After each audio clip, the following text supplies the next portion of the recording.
Hey, do you run an agency or service business and are looking to redesign your org structure? Then this video is for you. My name is Benjamin, I'm a Fractional COO and 3-time bootstrapped founder. And in this video, I'm going to walk you through everything you need to know to redesign your org structure and implement it. And if you stick around till the end, I'm also going to show you the one thing that most agency founders get wrong when redesigning the org structure, and the one thing that you have to do, and I learned this in over 70 client engagements, the one thing you have to do to make it work. Ready? Let's go. All right, so in this video, I'm going to walk you through a real journey on information around the org structure and what you need to know. So let's start with the basics. There are two basic concepts I want you to understand. One is the span of control. The other is coordinating mechanism. So span of control is very easy. How many people do you manage directly? If you just started your agency and you've grown basically organically until you first time need to hire a manager, then your span of control will be pretty big, right? You're going to manage 5, 6, maybe 10, or maybe more people directly. So you're here in the flat organization structure. And then you bring on a new manager or maybe managers and have your first leadership team, and you'll be more on the taller side, right? So really the question is, how many people do you manage directly? I often recommend not more than 5 if it's complex work. If it's simple work that your team is doing and they don't have to speak a lot to each other and resolve a lot of conflict, then they can also be easily 10 or 20 people per manager, right? But span of control, first concept. Second concept is coordinating mechanisms. So this is really central to everything you do in your company, really. Coordinating mechanisms basically mean there's 3 forces inside your company that make your company work. And one is formal hierarchy. So basically, I'm your boss, I'm telling you what to do. Second is standardization. So here's how we do it at our company. And then thirdly is informal communication. It's just like, hey, let's solve this together. Let's, I ask you a question, you answer, and let's find a solution together. So these 3 things always exist. So you start out and typically you have very low hierarchy, no hierarchy potentially. You have very low standardization, but you have lots of informal communication, right? There's a new client that you sign, you figure stuff out, you basically make it up as you go, high informal communication. And then as you grow, you'll basically add more demand for coordination in your company, right? More clients, more complex clients, larger projects, etc. So there's more need for coordination. But if your coordinating mechanisms don't adjust, you'll create chaos because there's a gap, right, in the coordination that you have and that you need. So you can't force informal communication to grow, at least not to a large extent. So what you have to do is you basically have to ramp up hierarchy or standardization as you go further, right? And then you say, okay, this is how we do things here. So now everybody that you bring on new to serve these new client accounts knows what's supposed to be done, or you implement a manager that basically can work with the teams to make stuff work. So this is really important if you think about any organizational structure changes that you might want to make. So next, let's move on to the types of organizational structures. And there's a couple of very basic and fundamental types that you should know. First one is the functional structure, where basically you say, I'm the CEO, and then you departmentalize work by function. So let's say you're a full service marketing agency, you could have a head of SEO, head of PPC, head of social media management, head of account management, and so on and so forth. So dividing stuff up by function. The other thing that you have is a divisional structure, where basically you build departments by division. So it could be market segments, it could be geographies, it could be lines of service, whatever else it might be, right? So you could have a head of SMB, head of mid-market, and then head of EMEA, head of North America. These divisions might be mixed, as you see it here, this example. And then you could mix the functional and divisional structure to a matrix structure, which you probably have heard of. So you have functional structure on the one side, and then combined with a divisional structure. I tell my clients, like, keep your fingers away from that. Like, if you're not a 100, 200, 300, 400 employee organization, you don't need that. It's just a lot of complexity because all of these boxes now have to report to 2 people. Just makes it terribly complex. Something that's very popular, obviously, in the agency space is the team structure. Also in the agency world, you often refer to this as a pod structure, where you build dedicated teams that can service whatever unit you have, client, account, whatever, autonomously, right? So you have delivery team 1 that includes an SEO person, PPC person, social media person, etc. So similar, very close to the pod structure. And that's what most agencies start out with, is a network structure, where basically you have the founder, CEO, and then just network partners, vendors, suppliers that take care of parts of the delivery. Could be, outsourced, white label, whatever. In reality, most of these will coexist to some degree. You might have a functional structure for parts of it, then you build up pods when you think about client delivery, and you'll also have some white labeled or outsourced functions in your company, so also network structure. So you typically have, in reality, a mix between those organizations. Now, a couple of items specifically around agency org structures. One is a question around the account manager and how it relates to either having functional people speak directly to clients, or also what's the relationship with project managers. So account manager's role is to make sure that the client account has the largest LTV that it can possibly have. So keep clients happy, keep them around, make sure they reach their goals, and they stick around with you as long as you can. The project manager, on the contrary, their goal is to optimize for short-term profitability, like let's not overutilize our allocated resources this month, and also make sure we meet the deadline. So basically organizing work internally efficiently. Now these two things might be competing, right? You might say, I'm the account manager, I want to give this thing to the client for free because this will make them happy and keep them around for a longer time, so I'm increasing lifetime value, versus the project manager saying, no, I don't want to do this because I don't want to sacrifice my this month profitability, right? So typically these two roles have to be separated. Now the other big question in this topic is, do I have my expert speak directly to the client, or do I have an account management layer on top? And there's two things to consider here. One is, if you are a multi-service company, multi-service agency, and you provide different services to one client, let's say PPC, SEO, and social media management, you should have an account management layer, because otherwise the client will have 3 people to speak to continuously, and they might not be very well organized. And also you need to align strategy between them, right? So if you offer multiple services, you have to have an account management layer, I think. The other thing is size, right? So if you, as you grow bigger, and you might have more specialized delivery staff, you'll also need an account manager.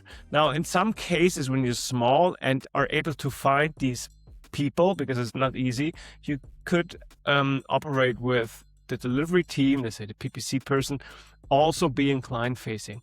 But just remember, it's difficult to find these profiles, right? A functional expert that can deep dive into a Google Ads campaign might not be the same person that, you know, speaks to a client and keeps them engaged and can detect early signals of, I don't know, churn risk, etc., and build relationships. So it's really important to, you know, balance these things. Obviously, from an efficiency perspective, it's much better to have delivery staff if it's just one discipline, speak directly to the client, but you might want to have an account manager specific as you mature and the client accounts become a bit bigger. And again, once you're running multiple services for one client, typically I'd say you need some form of account management layer, and that's the account manager.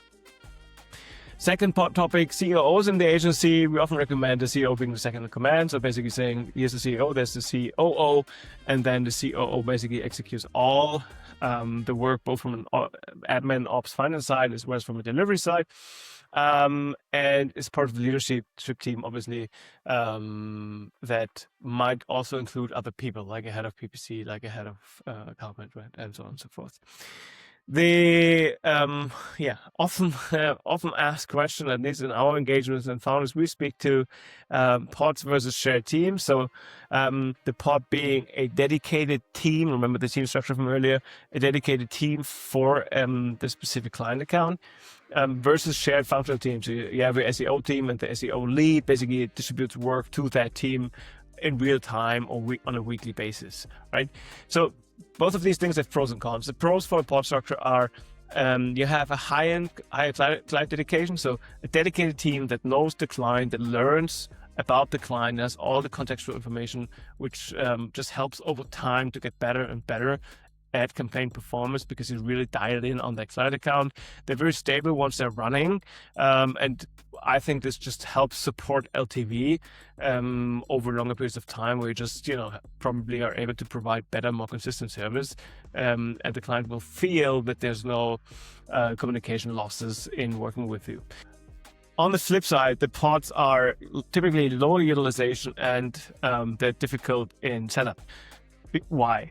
Because you have to dedicate a person to the pod, right? You can't just say, well, in my team, there's like, this person has 2 hours left, this person has 3 hours left, so I have a total of 5 hours. I'll combine that somehow, and then we'll service the client. Instead, you basically have to have one person that has all the volume needed for the specific client. So this, just because it's chunks that you need to allocate to each pod, makes it a bit harder in setup. It often leads to lower utilization. So it doesn't work very well for low ticket, efficiency oriented services. The shared functional teams basically are just a mirror of the pros and cons of the pods.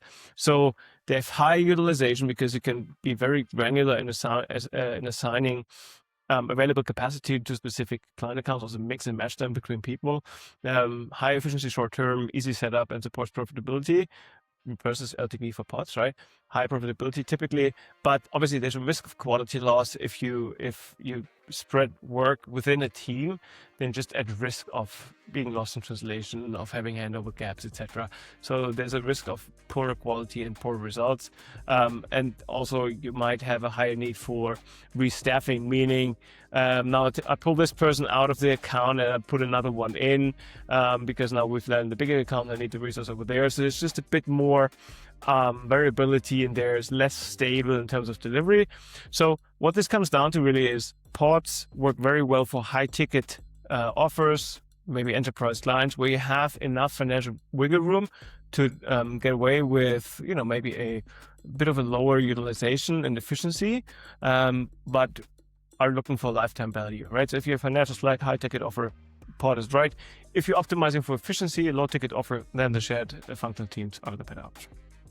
And lastly, freelancers, outsourcing, etc. So first of all, this is a strategic decision. I argue that as you grow, you're trying to keep fixed cost as low as possible. So many agency founders we see, they start with outsourced people, and then once they have stable revenue, they build salary positions in-house. Often they operate with a mix of freelancers and employees in one function, which has its benefits, so basically cover peaks, but also has risk because you have to make sure that you utilize the internal resources first over the external resources and freelancers. So there has to be some good target setting for the team leads inside of there. And then also you need to decide, do I want to white label this person or do I just refer work out that we don't want to do in-house? I assume your PPC agency, and it's a strategic decision to say, well, we offer SEO as well, but that's outsourced to somebody else, which is white label service. Or you say, well, we don't do that really, but here's a good partner we work with, right? So these are strategic decisions to be made, but often the pays to keep variable cost low and make sure to keep an eye on, let's use our internal resources first before we give stuff to freelancers. Okay, now you have the basics and you go to design your org structure. There's really just very few design principles here. And the one thing I always argue is you have to start on a blank canvas and ignore your existing team. Many companies are built around the available talent that you have, which is normal and right. So you start off, you basically, you can't pay premium market rates for the best talent. Instead, you basically get the people that you can get and then start designing the organization around them. Meaning, if Bob is great at SEO, can do a bit of PPC and also does our books, then this is a role Bob has, right? But obviously that doesn't scale well because you can't replace Bob in that role. This profile you'll never find again, right? So ignore the existing team, design on a blank piece of paper what makes sense for your organization. There's really two things that make sense. One is, who do you want to speak to regularly, right? So the people that are strategically important for you, the roles that are strategically important for you, you need to put at the top layer so you basically expose to them. If you, for example, launch a strategically important service line, you don't want to hide that person that heads this underneath somebody else, right? So first thing, make sure you have a direct line to the people that are strategically important for you. Second, decide what the delivery model on clients is. So is it a pod structure? Is it a shared structure? And those are really the two decisions that you need to make. Otherwise, I recommend don't overcomplicate it and move on to the actual implementation of it. Maybe one word. When it comes about implementation, I typically say, well, don't make it longer term than a year out. So if you say it's 2026 now, you want to have the org structure maybe not further out than 2027, so it remains actionable in terms of, I know in order to get there what roles I need to hire next or what roles I need to develop next, etc. Right? If it's like 3, 4, 5 years out, it just becomes not very actionable. You might want to have that anyway to paint a target picture, and that's fine. But I always recommend, if you have a long-term one, also have a short-term one that you can actually use to drive, team building, recruiting, etc. decisions. Okay. So now you have your org structure on a blank piece of paper, and then what happens is, what you now need to do is you need to take the org structure and the roles that are in it and marry it with the processes and tasks that you have inside the company. And the tool to do that is the RACI metrics. You take all the roles and supporting roles, not people, because we just ignored the people, roles, and map all the processes that you have against it and say, well, this person, this role is accountable for process 1, and this role 3 here execute is process one. And you do this for all the tasks and processes that you have inside your company. So a list like this would typically have 80, 90, 100 entries. And it's a very, very, very good exercise to align on how do we actually split up the work across these different roles. Once you're done, you take all these verticals here, like role number 4, and you tally up all the letters in there, and this will give you your role descriptions or job descriptions, right? So you build them up, assign all the processes to it, and then you have, just by tallying up all the involvements per process of each role, you have the role descriptions mapped out, right? So then we'll say, okay, role 4 is supporting process 2, supporting process 3, it's accountable for process 4, and is executing process 5. So this will be your role descriptions. And now, and only now, you go back at reassigning that stuff to your actual team. So that's the first part of implementation, right? So now you have the role descriptions that are people agnostic, and you take them and assign them to people. Right? What you see here is many people in your organization might wear 2 or more hats, specifically you as the CEO, right? So you're not only going to be the CEO, but you might also be the lead strategist or the lead account manager or the bookkeeper or whatever it is, right? So a couple of people might be wearing more than one role, but now at least you're aware and clear that these are 2 roles. It's not actually one job. It's 2 different roles that basically just accidentally assigned to one person because that's a kind of growth stage. So reassign to the existing team, and you might find that for your future design, there's a role that you can't assign to a team member because this person doesn't exist. There's nobody that could take it on well. So there's 2 things that you can do. One is train somebody up internally to get to that point that they can do it. Second is hire externally. These are really the two points to close the gap.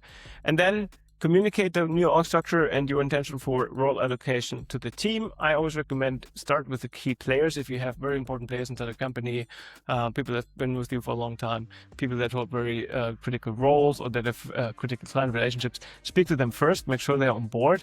And maybe if you have to take that opportunity to tweak stuff here and there, but make sure the key players are aligned first and then communicate it to the broader team.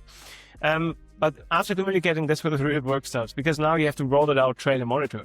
So that means sitting down with everybody, going through the role descriptions that you created earlier, and making sure that they say, well, okay, I can do this, I'm already doing this, and this is something that's new to me, I can't do it, but I need some training, or this is something I can't do, and then there might still be some rearranging work that needs to happen. But sit down with everybody and go through the role descriptions, so expectations and tasks are really, really clearly are able to unearth any problems that you might have or might run into once you roll it out.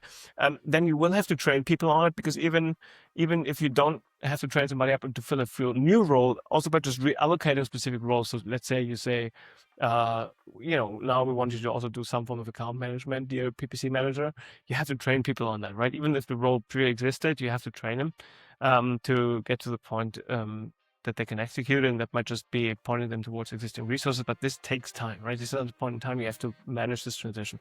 And then lastly, monitor how it's working, right? Have a look at how people are engaging in their new roles, if things are problematic, and just schedule touch points, every week, every other week, and see how things are going, have one-to-ones with the team, see where they are running into problems, where they might need more support, etc.